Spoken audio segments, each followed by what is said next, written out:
Metaverse and how it's going to grow in 2023 is what we're going to be diving in today. What is the future of NFTs, gaming? A lot of the brands that are building within Web3, we dive in deep to all those kind of topics here on the show. So, my name is Paul Barron. Welcome back into Metaverse Insider. Today, we thought let's get in deep with one of the leaders in the sector, and that, of course, is Animoca Brands. They've done some pretty amazing things.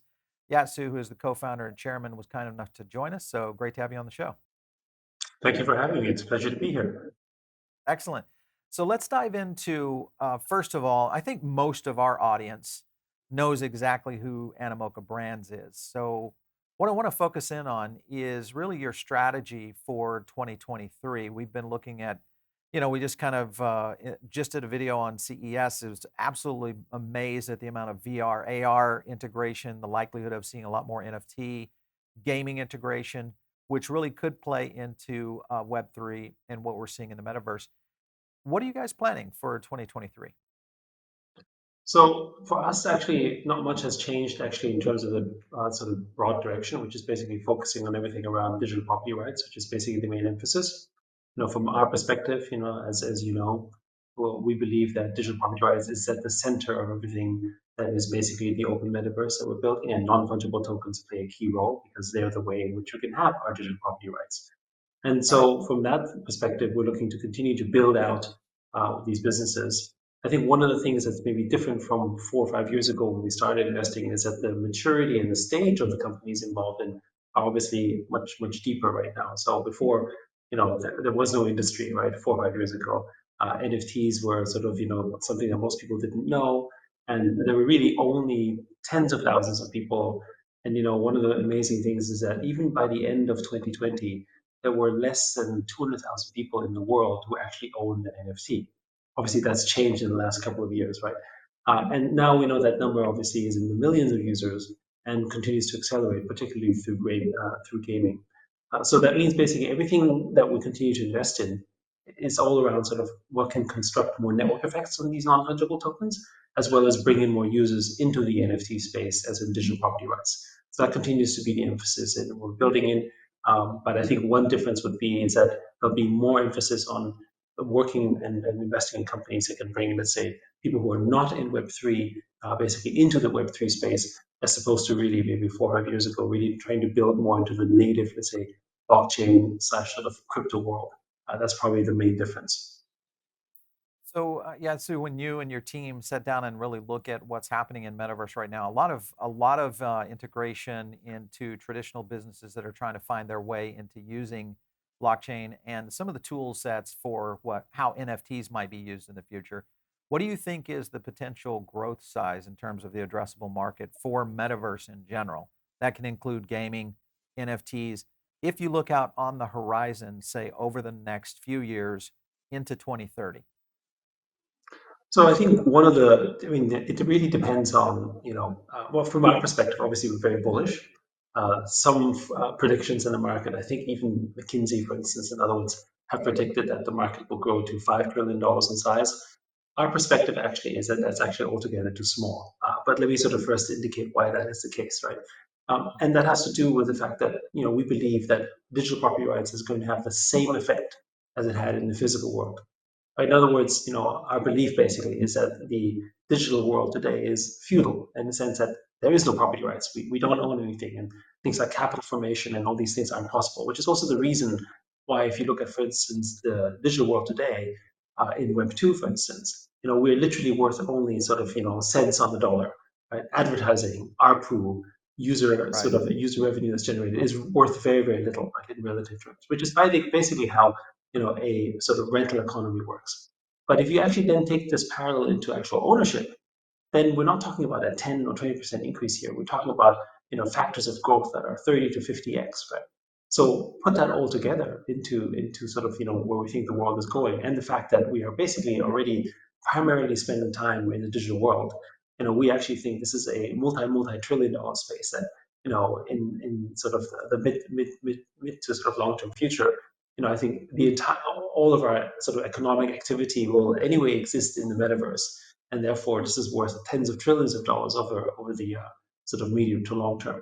Now, if you take a look, for instance, just at the gaming industry, right? It's a $200 billion industry last year, of which basically more than half of it came spending in virtual items, which are not items that people own. This is a crazy thing, right? People are spending over $100 billion a year on digital goods that they do not own. So it's a $100 billion plus rental economy. Now, what happens when you take a rental economy and move it into an ownership economy?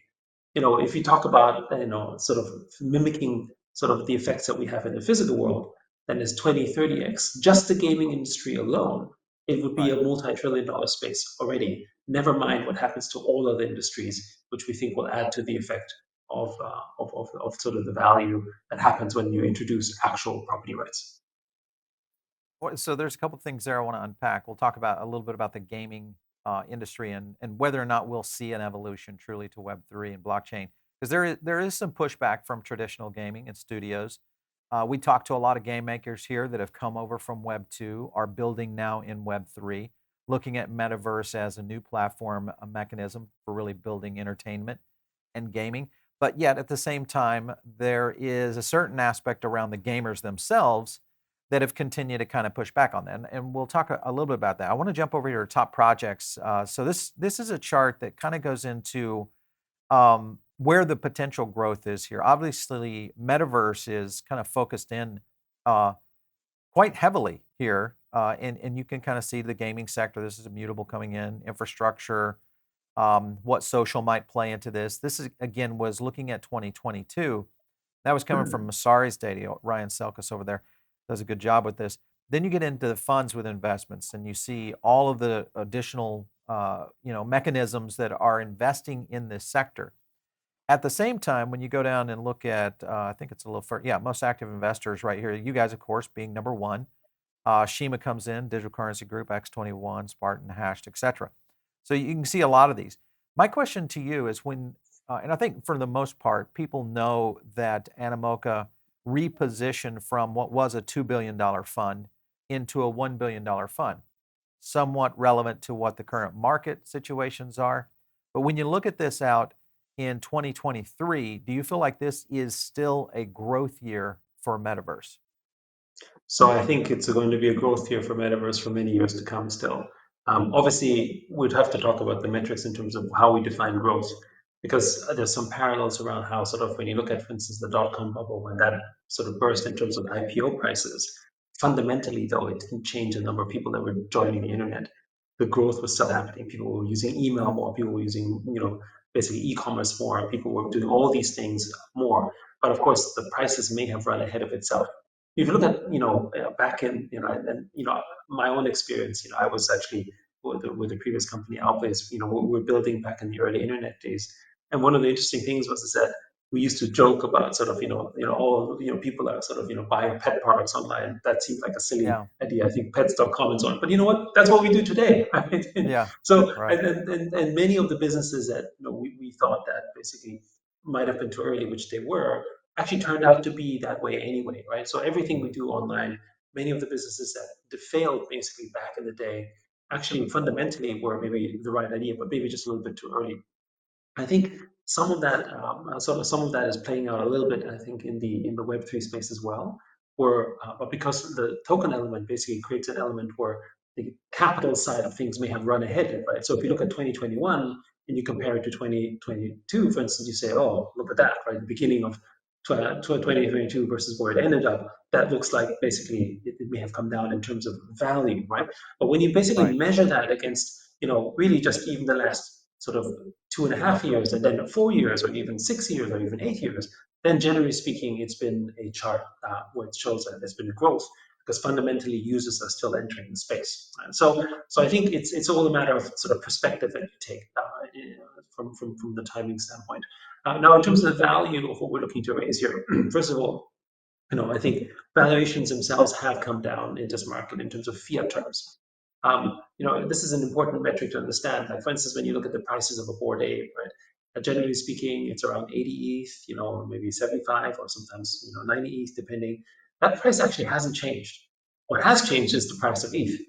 So from that Yeah. perspective, again, you see that the sort of, let's call it in the more native currencies, it would actually continue to maintain its value.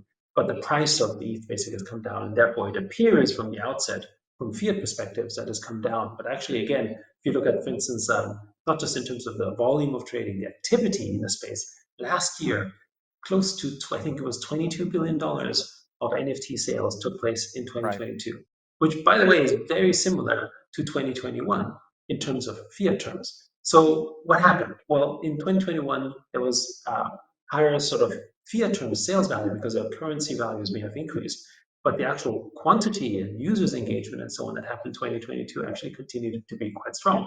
And you had activity also in multiple chains.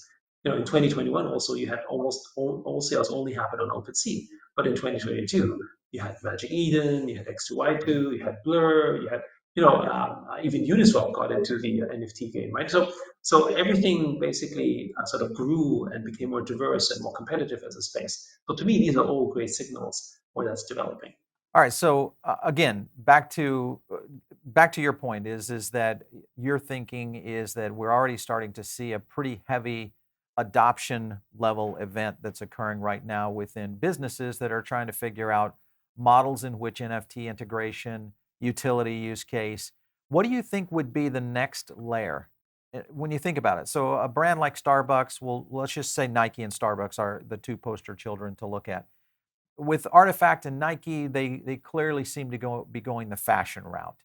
With Starbucks, it's more about community, loyalty, something that they're trying to create around the existing kind of digital ecosystem that they already have.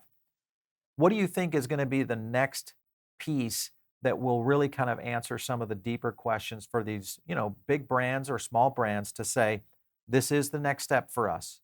Web3 is it, and here's why.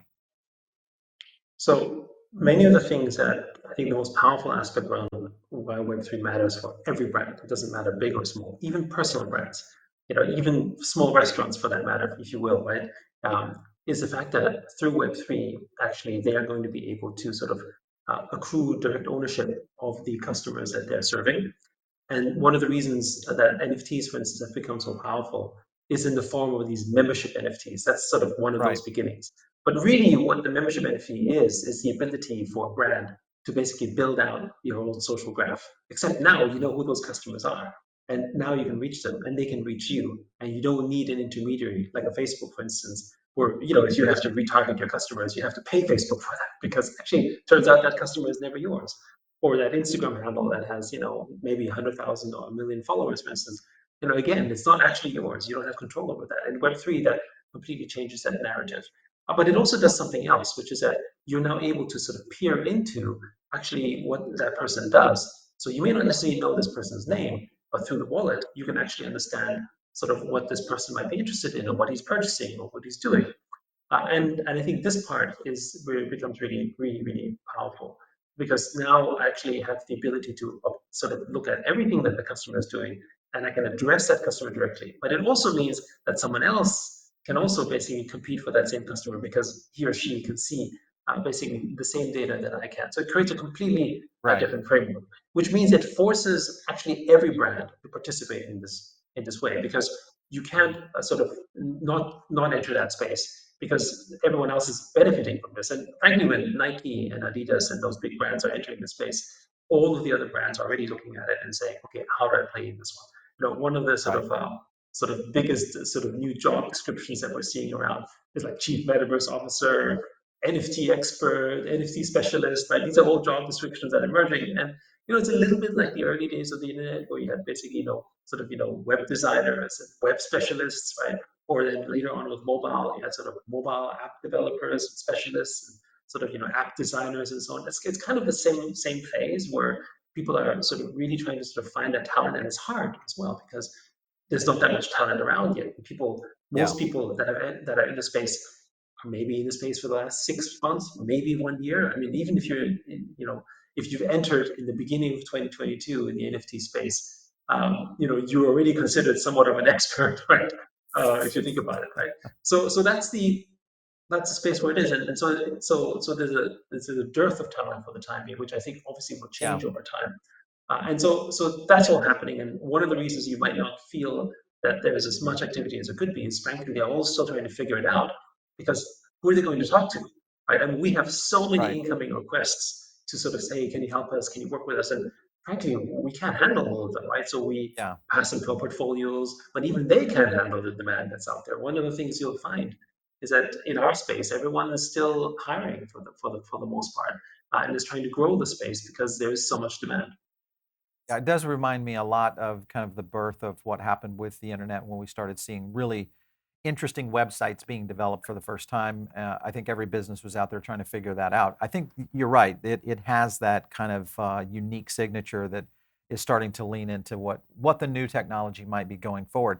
I want to talk about onboarding because this is one of the sections and areas of, I think, as we start to see, because we study every NFT drop there is on platforms, we look at all sorts of integrations into toys and gaming.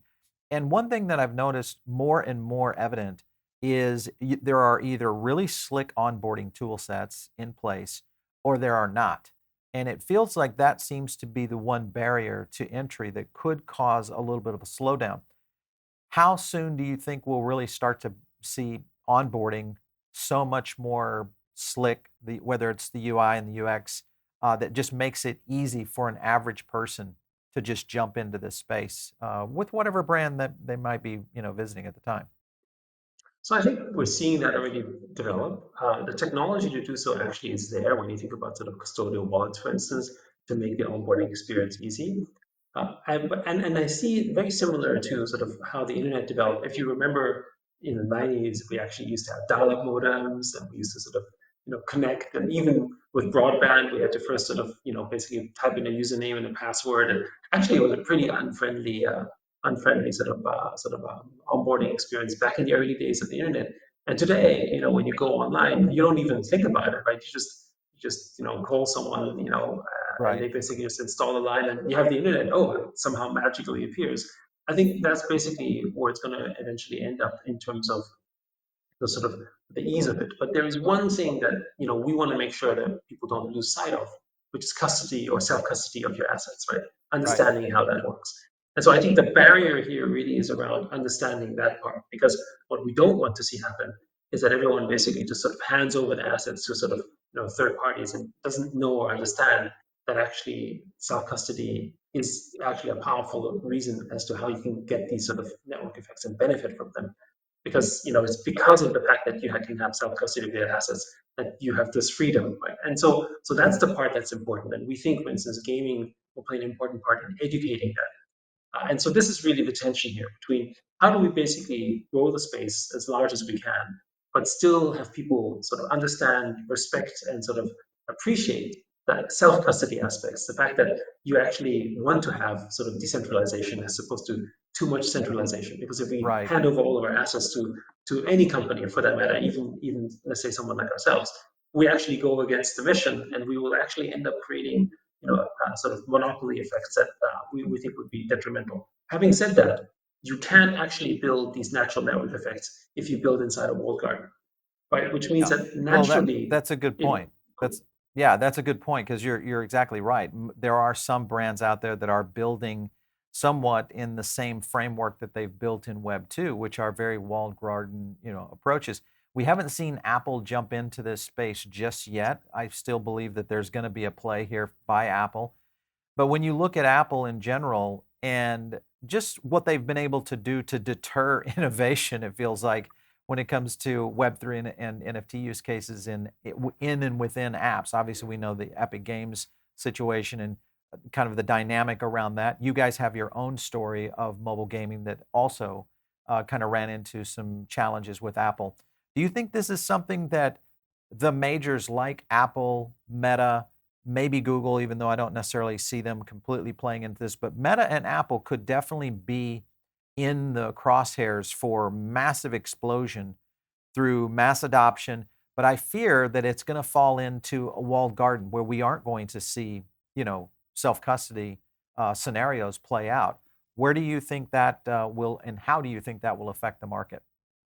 so generally speaking, for incumbent players like sort of Facebook slash Meta or Apple or those companies, I think they're facing your traditional innovators dilemma.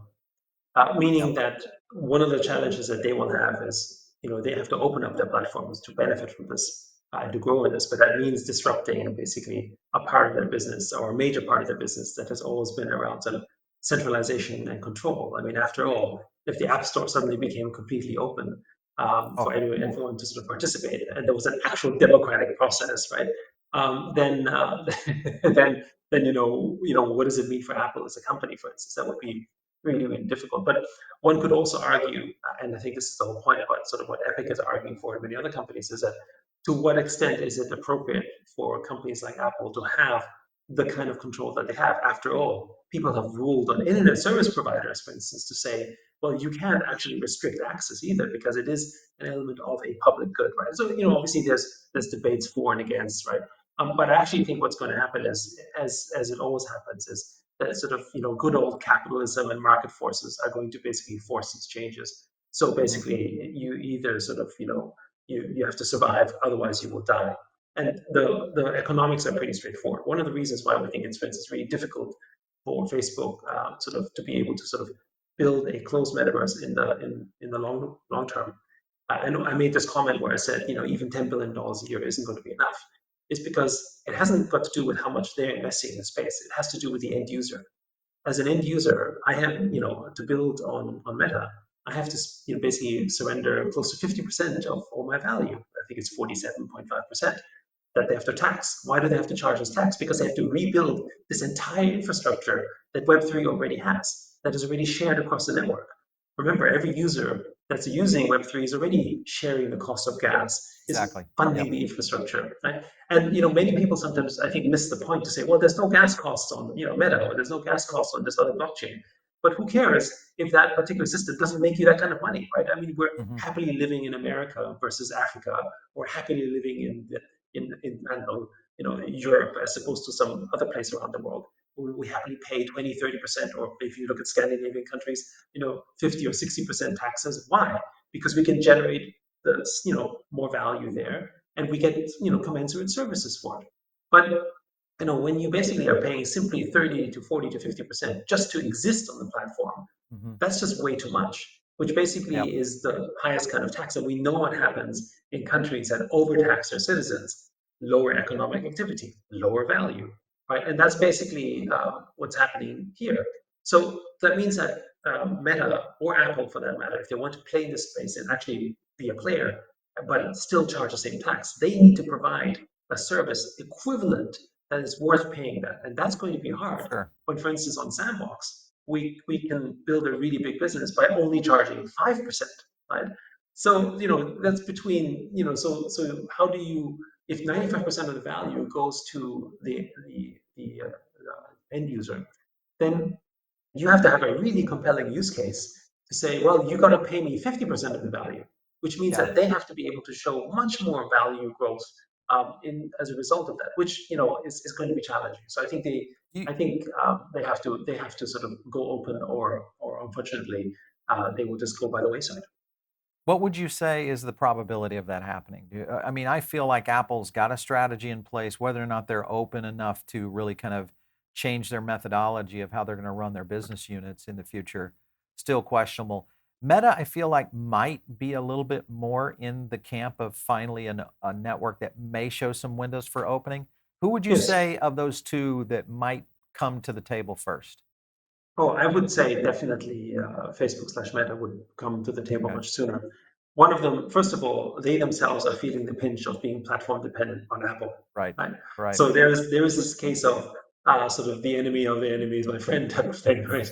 And there is a little bit of that situation where they find themselves. Remember also though that unlike Apple, Mark Zuckerberg actually does understand the Web3 space more than I think people appreciate. He did try, basically cryptocurrency with Libra.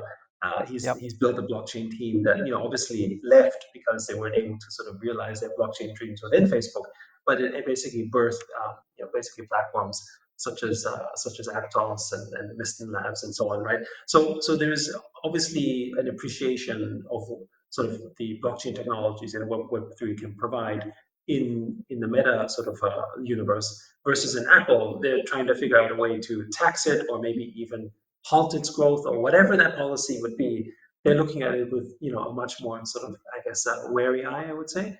Yeah. The one Yeah. player to look for that I think is going to be an interesting one is Google, because Mm, Google hasn't really come out with with a position generally for and against. You see that Google on the one side obviously has done stuff with network validation and with services and so on. So there is the technical side that's been sort of embracing it.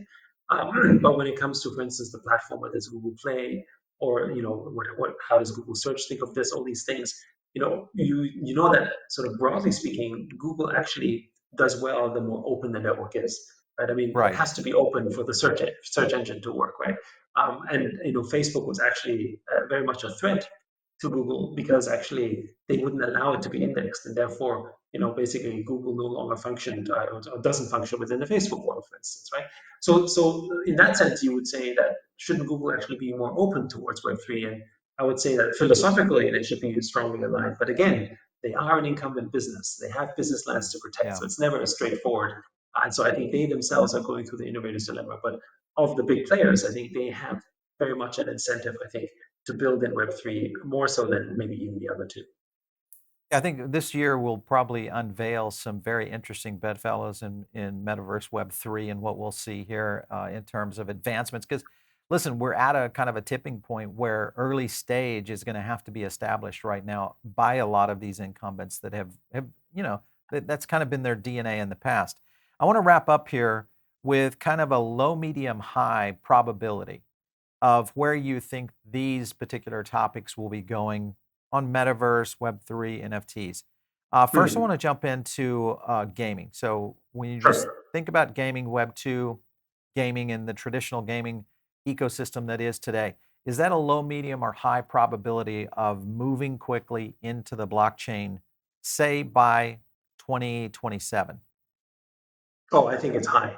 And and Okay, all right, but I think one of the things that I think, depending on who your audience is that you had mentioned earlier that this pushback by sort of basically game studios and so sure, on.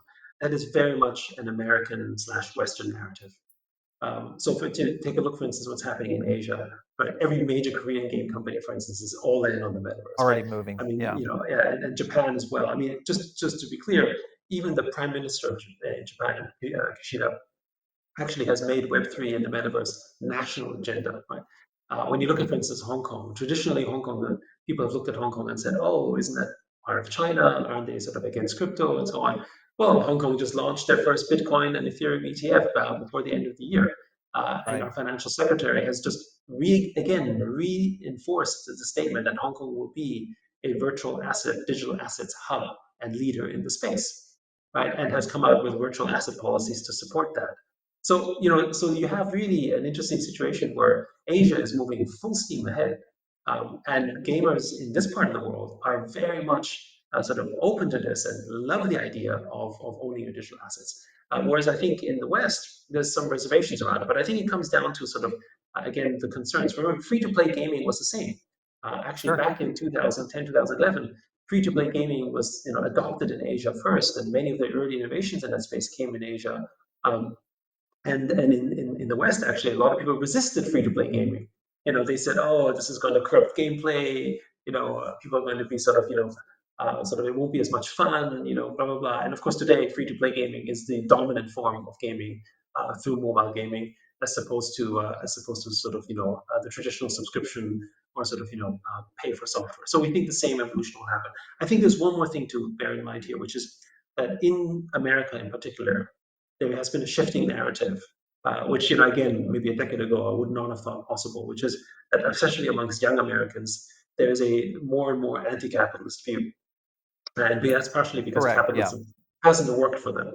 So when they look at the digital item ownership, it's not that they reject ownership, it's that they reject digital capitalism because they're concerned that it's going to bring the same type of situations that they have in the physical world. Well, in the physical world, capitalism hasn't worked for me. Then why should I work in the digital world? And does it mean that I suddenly need to be able to afford a Bored Ape to play a game? And that's the fear, right? They've been priced out Yeah. of the physical world. They don't want to be priced out of the digital world. That's And a good that's, of course, not, analysis. yeah. Yeah. I don't think that's true. Actually, I think it's an opportunity because the younger generations understand the digital space. It's their moment, if you will. But it's this sort of fear on this sort of, I guess, sort of digital capitalism that they have. That's what they reject, not digital ownership. and that's part of the education. Whereas in Asia, actually, it's different. In Asia, even though there's also inequity, ownership and capitalism is very much sort of celebrated. They see that opportunity. I mean, we can argue what we want about what system is China, but I think China's pretty capitalist, right? Yeah. And at the end of the day, I would say that in Asia, for instance, the American dream is much more alive and well than it is in America. And so I think that sort of colors perspective around why people are so open to NFTs Yeah. and digital ownership and sort of digital And there's so capitalism much, versus yeah, the growth level has West. been, through the roof, Exactly. in terms of, and we talk about the Pacific Rim, especially just in Asia in general, Yeah. that has had such amazing growth. The other low, medium, high would be AR, VR, Hmm. and its role in the metaverse and Web3 in the next few years by 2027. Low, medium, high. Medium, I would say. Okay, so you feel like And there's some so, penetration so there. there's growth. There's growth. But to us, VR and AR is a way in which the metaverse can be experienced, but isn't going to be the main way in which we basically enter the space. So we believe, for instance, that the way we're currently experiencing our digital ownership or digital platforms of world is already very, very powerful. When you go to someone playing a game, for instance, on his screen, on his mobile device, or whatever it is, it's a pretty immersive experience already, and it doesn't have the same kind of restrictions as it does when you basically use sort of VR or AR. These are all complementary and these are all powerful, no question about it. But we don't think they're going to be the primary ways in which you experience the metaverse. They will be enhancing ways to experience the metaverse, and I think value will increase for these activities because actually the value of these assets that you're engaging in is already going to be so high that essentially it starts to make sense. Right. So, for instance, if you're owning hundreds of thousands of dollars worth of assets in the metaverse, then you're more likely to basically be sort of engaging in VR and AR to experience those assets because you have basically skin in the game and you want to experience them and grow in that space. As opposed to AR and VR is going to drive adoption for these assets. Everything is going to be the other way around. Right? It's going to be driven by the asset ownership, where AR and VR will grow as opposed to the other way around. Whereas traditional gaming, we think, is going to drive actually user adoption because they're already in the space. They already have emotional attachments to digital assets, and that to us basically is why sort of VR AR is interesting, but it's not going to be, we think, the dominant narrative of the metaverse, which maybe Interesting. companies like platforms like Facebook and Meta would probably disagree on, right? But again, I would say we're not we're already in a kind of metaverse right now, and that doesn't require us to have sort of goggles on. What are your thoughts? I mean, just last question to you is, the investment categories that Animoca is making in 23 and beyond. Gaming, you guys have been kind of known for that. What are your thoughts on just what we're seeing within the avatar space? Obviously, with Ready Player Me, many of those types of functions we've seen a lot within the fashion sector. Is there one particular area or a couple that you feel are potentially new breakout sectors? So, we have a number of investments already in all these areas we talk about. Metaverse first brands is an area that we're particularly excited about because we think that's the ability to build the next Nike, for instance, or the next Okay. Disney. Whether this is something you see with Coolcast or with Yuga Labs or all these type of developments, and we ourselves are launching the Mochaverse, which is sort of another sort of Animoca membership club, which allows basically people to have access to our universe of things, which also comes with governance. Because one of the things that's interesting around sort of the classical case of the past, sort of let's call it Web 2 way of doing business, is that the relationships that you have with the customers is really as a consumer, right? So everything is about, how do we sell you something and how do you become, a happy consumer, right? But in Web3, actually the relationship changes from a customer consumer to a customer owner. So effectively what happens is every customer actually becomes a part of your ecosystem.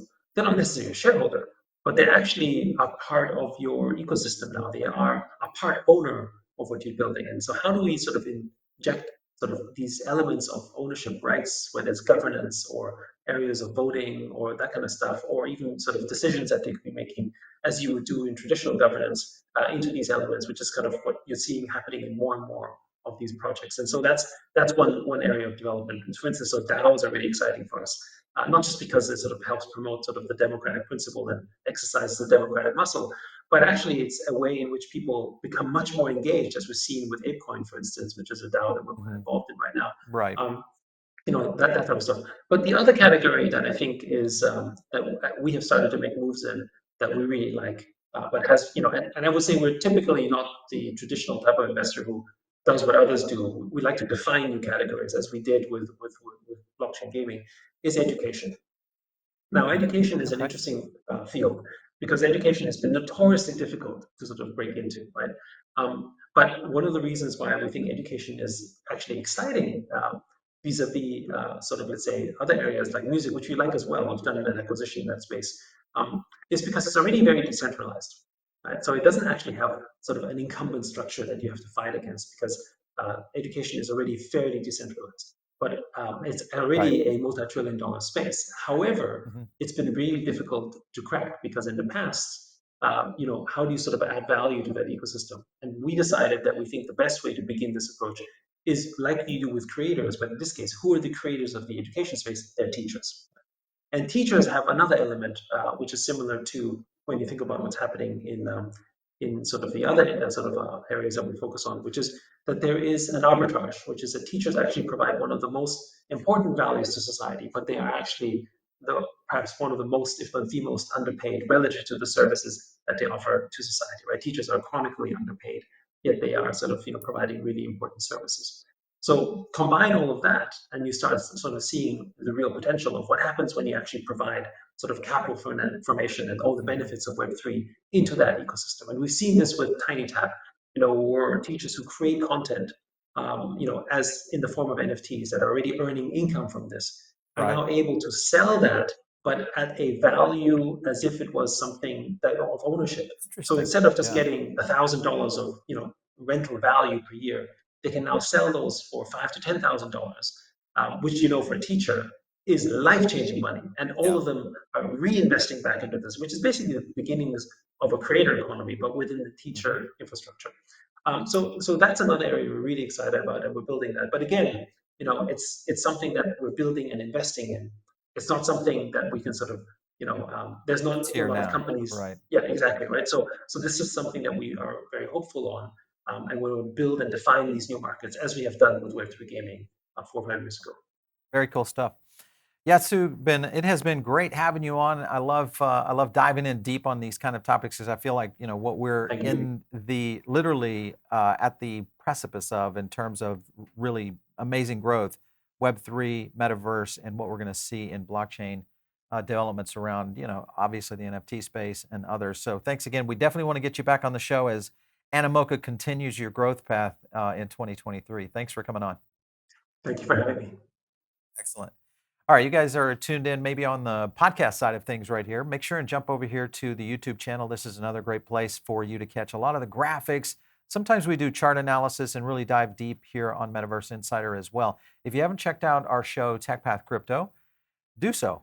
Just search TechPath Crypto on your own podcast player or jump over to our YouTube channel at just Paul Barron Network and you'll find us there. If you guys want to reach me, it is out there on Twitter at Paul Barron. We'll catch you next time right here on Metaverse Insider.